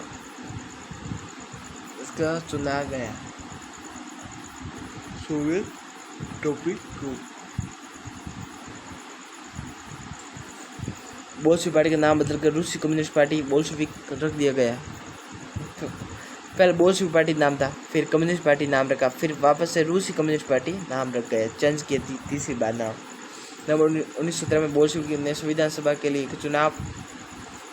चुनाव कराए, लेकिन इन चुनावों में उन्हें बहुमत नहीं मिल पाया। जनवरी 1918 में असेंबली ने बोल्शेविकों के प्रस्ताव को खारिज कर दिया और लेनिन में असेंबली बर्खास्त कर दी। लेनिन ने असेंबली को पूरा बर्खास्त कर दिया। उनका मत था कि अनिश्चित परिस्थिति में चुनी गई असेंबली के मुकाबले अखिल रूसी सोवियत कांग्रेस कहीं ज़्यादा लोकतांत्रिक संस्था है। मार्च 1918 में अन्य राजनीतिक सहयोगियों की असहमति के बावजूद बोल्शेविकों ने ब्रेस्ट लिटोवस्क में जर्मनी की संधि कर दी। कब? 1918 में। आने वाले सालों में बोल्शेविक पार्टी अखिल रूसी सोवियत कांग्रेस के लिए होने वाले चुनाव में हिस्सा लेने के लिए एकमात्र पार्टी रह गई। अखिल रूसी सोवियत कांग्रेस को अब देश की संसद का दर्जा दे दिया गया था। इसके बाद रूस एक दलीय राजनीतिक व्यवस्था वाले देश बन गए थे। ट्रेड यूनियनों पर पार्टी का नियंत्रण रहता था। गुप्तचर पुलिस से पहले चेका और बाद में ओजीपीयू तथा एनकेवीडी का नाम दिया गया। बोल्शेविकों की आलोचना करने वाले लोगों को दंडित करती थी। कौन सी? ये ट्रेड यूनियनों पर पार्टी का नियंत्रण रहता था। ट्रेड यूनियन जो होती थी, ये जो बोल्शेविकों की आलोचना करते थे उनको दंडित करती थी। बहुत सारे युवा लेखक और कलाकार पार्टी की तरह आकर्षित हुए क्योंकि वह समाज और परिवर्तन के प्रति समर्पित थी। अक्टूबर 1917 के बाद ऐसे कलाकारों और लेखकों ने कला वास्तुशिल्प के क्षेत्र में नए प्रयोग शुरू किए, लेकिन पार्टी द्वारा थोपी गई सेंसरशिप के कारण बहुत सारे लोगों का पार्टी से मोह भंग भी होने लगेगा। इसके बाद 4.1 गृह युद्ध। जब बोल्शेविकों ने जमीन के पुनर्वितरण का आदेश दिया तो रूसी सेना टूटने लगी। ज्यादातर सिपाही किसान थे, भूमि पुनर्वितरण के लिए घर लौटना चाहते थे, इसलिए सेना छोड़कर जाने लगे। गैर बोल्शेविक समाजवादी, उदारवादी और राजशाही के समर्थकों ने बोल्शेविक विद्रोह की निंदा की और उनके नेता दक्षिणी रूस में इकट्ठा होकर बोल्शेविक रेड्स के लड़ने के लिए टुकड़ी संगठित करने लगे। 1918-19 में रूसी साम्राज्य के ज्यादातर हिस्सों पर सामाजिक क्रांति ग्रीन्स और जार समर्थकों व्हाइट्स का ही नियंत्रण रहा। उन्हें फ्रांसीसी, अमेरिकी, ब्रिटिश और जापानी टुकड़ियों का भी समर्थन मिल रहा था। और उसके बाद ये सभी शक्तियाँ रूस में समाजवाद फलते फूलते नहीं देखना चाहती थी। इन टुकड़ियों और बोल्शेविकों के बीच चले गृह युद्ध के दौरान लूटमार, डकैती और भूखमरी जैसी समस्या बड़े पैमाने पर फैल गई है। व्हाइट्स में जो निसंधि के हिमायती थे, उन्होंने जमीन पर कब्जा करने वाले किसानों के खिलाफ काफ़ी सख्त रवैया अपनाया। उनकी इन हरकत कांड तो गैर बोल्शेविक के प्रति जन समर्थन को भी तेजी से घटने लगा।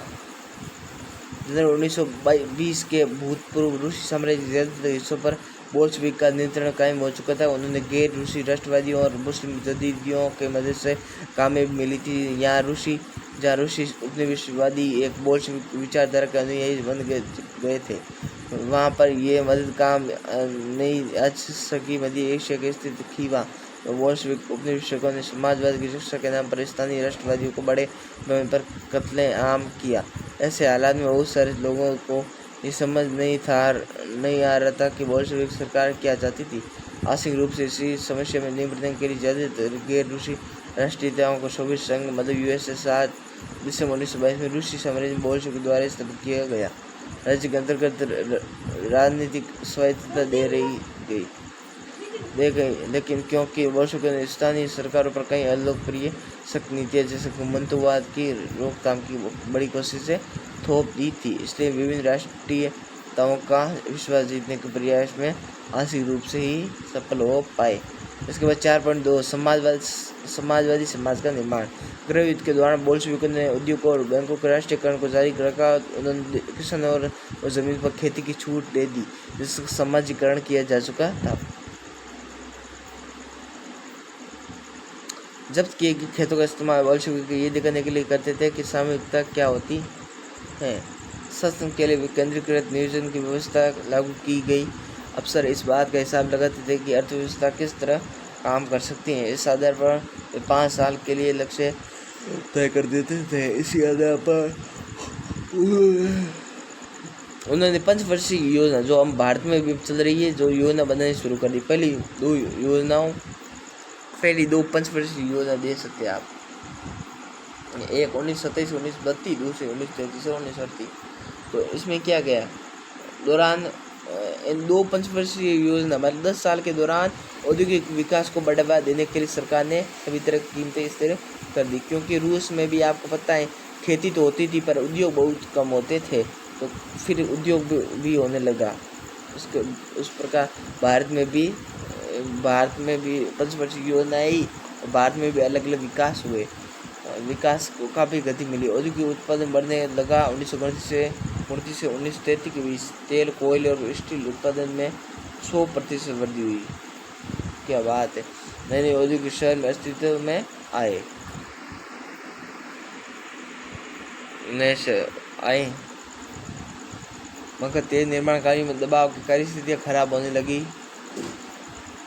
मैग्निटोगोस्कर्क शहर में एक स्टील संयंत्र का निर्माण करने कार्य 3 साल के भीतर पूरा कर लिया गया। इस दौरान मजदूरों की बड़ी सख्त जिंदगी गुजारनी पड़ी, जिसका नतीजा ये हुआ कि पहले ये साल में 550 बार काम रुका। रिहायशी क्वार्टरों में जाड़ों मतलब सर्दियों में शौचालय जाने के लिए 60 डिग्री कम तापमान पर लोग मंजिल से उतर कर सड़क पर पार दौड़ कर जाते थे। बेचारों को कितनी पीड़ा होती थी, आप समझ सकते हैं।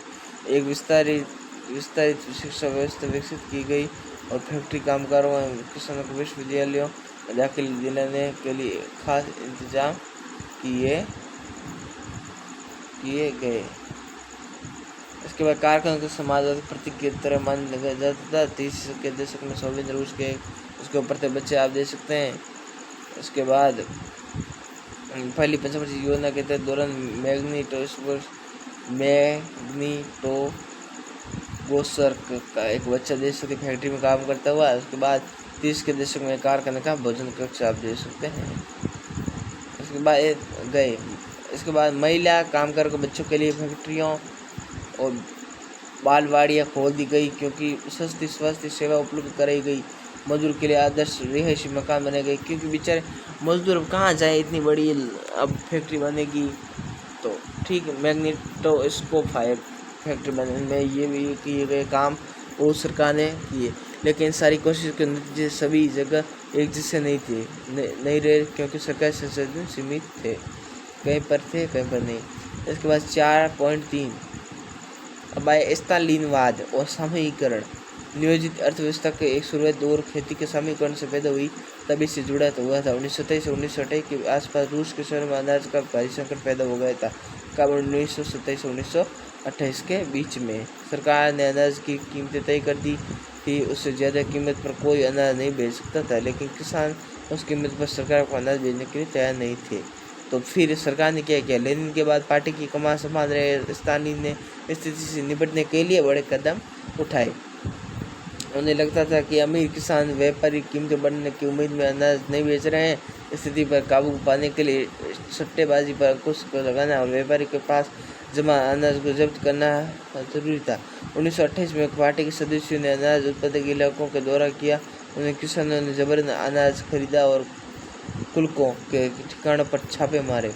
कुल्क मतलब जो अनाज के बहुत बड़े भंडारक थे, जो अपने पास अनाज का स्टोरेज रखते थे। रूस में संपन्न किसानों को कुल्क कहा जाता था। जो अमीर किसान थे, जिनके पास मतलब अन्न की कोई कमी नहीं थी, वो कुल्क थे। कुल्क बहुत बार पूछे जाते हैं कि कुल्क किसे कहते हैं, तो रूस में संपन्न किसानों को क्या कहा जाता है, कुल्क। अंडरलाइन कर लेता हूँ कि रूस में संपन्न किसानों को कुल्क कहा जाता था। जब इसके बाद भी अनाज की कमी बनी रही तो खेतों में सामूहिकरण का फैसला लिया। इस फैसले के पक्ष में एक तरफ ये दिया गया कि अनाज की कमी इसलिए क्योंकि खेत में बहुत छोटे छोटे हैं। 1917 के बाद ज़मीन किसानों को सौंप दी गई। फलस्वरूप ज़्यादातर किसानों के पास छोटे छोटे खेत, जिनका आधुनिकीकरण नहीं किया जा सकता था। आधुनिक खेत विकसित करने और उन मशीनों की सहायता से औद्योगिक खेती करने के लिए कुल्कों का सफाया करना, किसानों से जमीन छीनना और राज्य के नियंत्रण यानी सरकारी नियंत्रण वाले विशाल का खेत बनना जरूर माना गया। इसी के बाद स्टालिन का समीकरण कार्यक्रम शुरू हुआ। 1929 से पार्टी ने सभी किसान श्रमिक खेतों में कोल खोज में काम करने का आदेश जारी कर दिया। ज़्यादातर जमीन साजो सामान सामूहिक खेतों के स्वामित्व के सौंप दिए गए। तभी किसान सामूहिक खेतों पर काम करते थे। कोल खोज के मतलब को सभी किसानों के बीच बांट दिया जाता था। इस फैसले से गुस्साए किसानों ने सरकार का विरोध किया, क्योंकि मतलब खेत एक कर दिया, मुनाफा होता था वो सभी में बांट देते थे, आधा बराबर बांटते थे सभी में, सामूहिक खेतों के स्वामित्व सौंप दिए गए सभी किसान था। इस फैसले का गुस्सा किसान ने सरकार का विरोध किया और अपने जानवर को खत्म करने लगे। सरकार का विरोध किया और वे अपने जानवर को खत्म करने लगे, क्योंकि 1929 से 1931 के बीच मवेशियों की संख्या में एक की कमी आ गई। समीकरण का विरोध करने वालों को सख्त सजा दी जाती थी। बहुत सारे लोगों को निराशनीय देश निकाला दे दिया गया। समीकरण का विरोध करने वाले किसानों का कहना था कि वे न तो अमीर और न ही समाजवाद के विरोधी है। वे बस विभिन्न कारणों से सामूहिक खेतों पर काम नहीं करना चाहते। स्टालिन सरकार ने सीमित स्तर पर स्वतंत्र किसानी व्यवस्था भी जारी रहने दी, लेकिन ऐसे किसानों को कोई खास मदद नहीं दी जाती थी। सामूहिकरण के बावजूद उत्पादन में नाटकीय वृद्धि नहीं हुई, बल्कि 1930 से 33 के दशक की खराब फसल के बाद तो सोवियत इतिहास का सबसे बड़ा अकाल पड़ा। 1930 से 33 के बीच खराब फसल हुई तो सबसे बड़ा अकाल भी पड़ा, जिसमें 40 लाख से ज़्यादा लोग मारे गए। पार्टी में भी बहुत सारे लोग निजी अर्थव्यवस्था के अंतर्गत औद्योगिक उत्पादन में पैदा हो रहे भ्रम और सामूहिकरण के परिणाम की आलोचना करने लगे थे। स्टालिन और उनके सहयोगियों ने ऐसे आलोचकों पर समाजवाद के खिलाफ साजिश रचने का आरोप लगाया। देश भर के बहुत सारे लोगों पर इसी तरह के आरोप लगाए गए और 1939 तक आते थे 20 लाख से ज़्यादा लोगों को ये जेलों या श्रम शिविरों में भेज दिया गया था। ज़्यादा लोगों ने ऐसा कोई अपराध नहीं किया, लेकिन उनकी सुनने वाला कोई नहीं था। बहुत सारे लोगों को यातना देकर उनसे इस आशय से बयान लिखवा लिए गए कि उन्होंने समाजवाद के विरुद्ध साजिश में हिस्सा लिया है और इसी आधार पर उन्हें मार दिया गया। इनमें कई प्रतिभावान पेशेवर लोग थे, ये बात याद रखना। उसके बाद विशाल सामूहिक फार्मों में काम करने वाले जुटे किसान और थे, आपको दिख रही होगी फोटो में।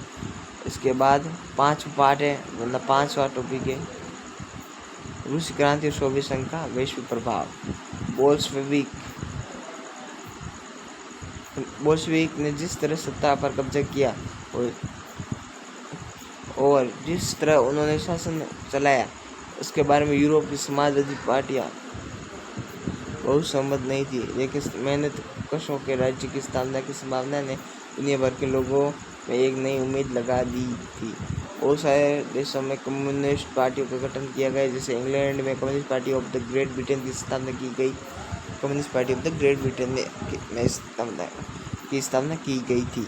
बोल्शेविक ने उपनिवेशों की जनता को भी अनेक राष्ट्रों अनुसरण करने के लिए प्रोत्साहित किया गया। सोवियत संघ के अलावा बहुत सारे देशों में प्रतिनिधियों ने conference of the peoples of the east 1920 Bolshevik के द्वारा बनाई गई कॉमिनटन बोल्शेविक समाजवादी पार्टी को अंतर्राष्ट्रीय महासंघ में हिस्सा लिया था।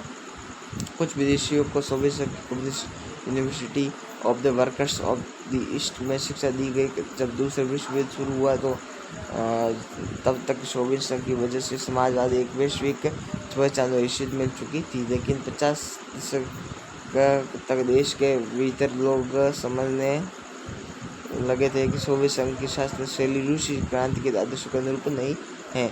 विश्व समाजवादी आंदोलन में भी इस बात को माना गया कि सोवियत संघ में सब कुछ ठीक ठाक नहीं चल रहा है। एक पिछड़ा हुआ देश महाशक्ति बन चुका था। उसके बाद उसके उद्योग खेती विकसित हो चुके थे। गरीबों को भेजने उसके उद्योग खेती विकसित हो चुके थे। गरीबों को भोजन मिल रहा था, लेकिन वहाँ के नागरिकों को कोई तरह की आवश्यक स्वतंत्रता नहीं दी जा रही थी और विकास परियोजनाओं को दमनकारी नीति के बल पर लागू किया गया था। 20वीं सदी के अंत तक एक समाजवादी देश के रूप में अंतर्राष्ट्रीय स्तर पर सोवियत संघ की प्रतिष्ठा काफ़ी कम रह गई थी। हालांकि वहाँ के लोग अभी भी समाजवाद के आदर्शों का सम्मान करते थे, लेकिन सभी देशों में समाजवाद के बारे में विविध प्रकार के विवेचन पर पुनर्विचार किया गया। फिर हमारा चैप्टर फाइनली कंप्लीट होता है। उसके बाद क्रांतिकारी मतलब क्रांति विरोधी। फाइनली हमारा ये चैप्टर कंप्लीट होता है। जो चैप्टर ये हमारा समथिंग 1 घंटे में 1 घंटा प्लस 1.5 घंटे से मतलब 1 घंटा 30 मिनट से ज़्यादा ही समय में ख़त्म हुआ है। इसके बाद हम और ये बात याद रखना, ये पूरा मैं अलग अलग काट के देता ना तो 21 मिनट में हो जाता था, पर मैंने सोचा बच्चे बेचारे 1.5 घंटा 1 घंटे 30 मिनट या 40 मिनट में पूरे चैप्टर कंप्लीट कर देंगे। इससे सभी खुश हो जाएंगे और चैप्टर भी कंप्लीट हो जाएगा। देख सकते हैं पूरा चैप्टर कंप्लीट हुआ है 1.5 घंटे के अंदर। 1.5 घंटे क्लास में यूरोप में समाज है रूसी क्रांति पूरा चैप्टर कंप्लीट हुआ है। अगर वीडियो चल गए तो like and subscribe bye bye. और तीसरा चैप्टर कल लेके आएंगे, ठीक, इसका नाम है, क्या नाम है, नाथसीवाद और हिटलर का उदय। ठीक, बाय बाय।